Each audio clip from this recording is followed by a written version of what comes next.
This is the tale of an elderly man who had a difficult life. With the death of his wife and the sale of his home by his children, he was left to face his own fate alone and without support or protection. Welcome to USA Stories channel. Do not forget to subscribe and activate the bell button to receive all new updates. Now let's go to the story. The elderly man started to wander about the streets by himself, sleeping there and gathering food scraps from the tiny trash cans. The elderly man went by Salvador. He was liked by the other residents of the block and had a nice heart, despite his mental health issues. Salvador was once discovered dozing off in the street. The cops were pursuing some crooks who had dumped their looted goods where the elderly man was sleeping. When the shocked elderly man opened the briefcase, he expected to find food, but what he saw was all the money that the thieves had taken.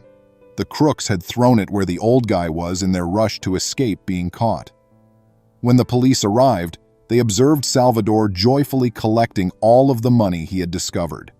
And cop uttered, "Old man, go away. Raise your hands. I take it that you helped those crooks out? You're heading straight to prison now." Startled, the elderly man said to them, "I assumed it was food. I took no action." The elderly man was taken into custody by the police with tears in his eyes, allegedly helping the thieves who had made off with the remaining cash. Without any fault of his own, a few police officers made fun of the elderly man by asking, "Will you spend your last years here, old thief?" With a dejected expression, the elderly guy merely answered, "I accomplished nothing. I mistook it for food. I'm famished." "You're going to stay here until you say where your accomplices are," the cops replied. The elderly guy, resigned to his fate, was left alone in prison for 2 years. Some of his fellow inmates made fun of him, saying things like, "What happened, old man? What brings you here?" "My name is Salvador, and I want to be friends with you," the elderly man retorted. When they noticed that the elderly man swept, assisted, and avoided interfering with anyone, some other inmates started to lend a hand. It was fall and cold in the jail, so they offered him food, and some even gave him blankets. When the new prison director, a stern and serious guy, looked over Salvador's case 2 weeks later, he was struck that the elderly man was still behind bars despite having no proof to support his incarceration.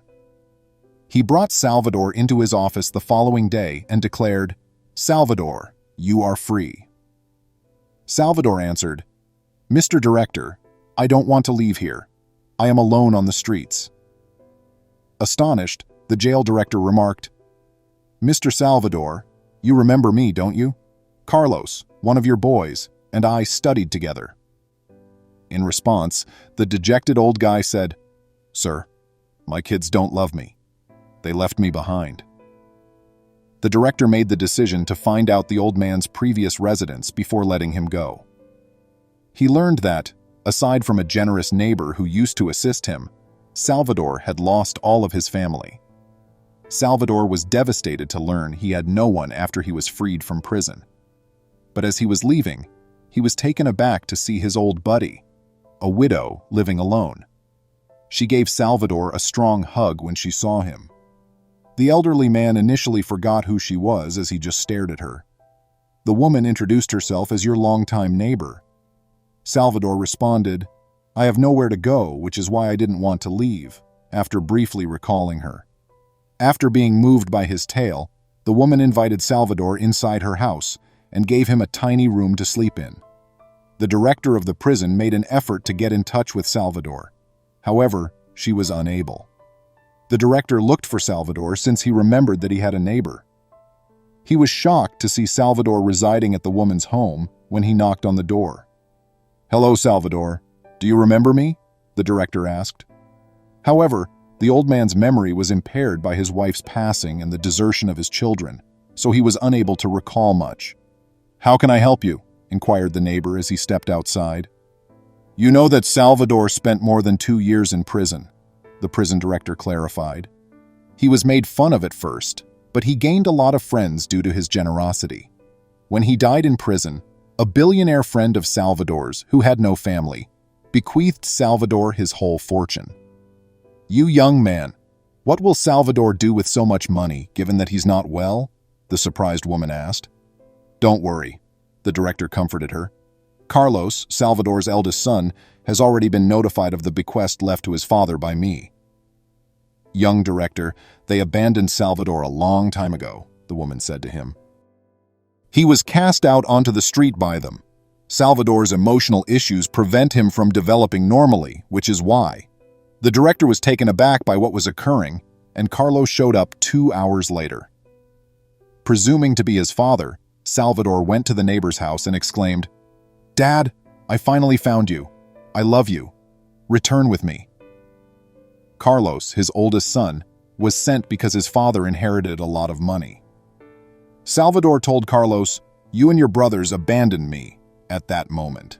You want to see me after all I went through just because I inherited money from my jailed friend?" With a hint of astonishment, Carlos answered, "No, not at all, Dad. I cherish you. Come live with me, and we'll gather that inheritance to live comfortably together." Salvador informed the neighbor, "I will stay here at that point. I will not be leaving. I'm going to contribute a portion of that money to the underprivileged, not to my son. I'm sorry, but I can't accompany you. Sincerely, I'll put your money to good use for those in need. I'm improving little by little under the care of this woman I live with. You came hunting for me because you knew I would inherit that money, regardless of everything that happened to me. I'm sorry, but I'm not accompanying you." Salvador gave a very direct and harsh reaction. "Keep in mind that throwing your mother or father out on the street says a lot about you as a person," Salvador added, observing his son's intentions. "You are not going to succeed in life. As a result, cherish life, the people in your immediate vicinity, and most importantly, your parents. And if you do that, your prize from above won't take long to arrive." Friends, there is no doubt that this is a tale worth thinking about. Don't wait for bad things to happen to us. Act now, to help us understand everything that is going on, and to give us time to make corrections or prevent many things that could endanger our lives. Let's examine some examples and things that have happened to other people. We really hope you enjoy this tale. See you in our upcoming video. I appreciate you seeing. Would you kindly like and post the video to social media? We'll respond to you as soon as we can. Please remember to subscribe to our channel, give us a thumbs up, and turn on the notification bell so you won't miss any of our videos. If you enjoyed the tale, the next video that plays on your screen will probably move you too.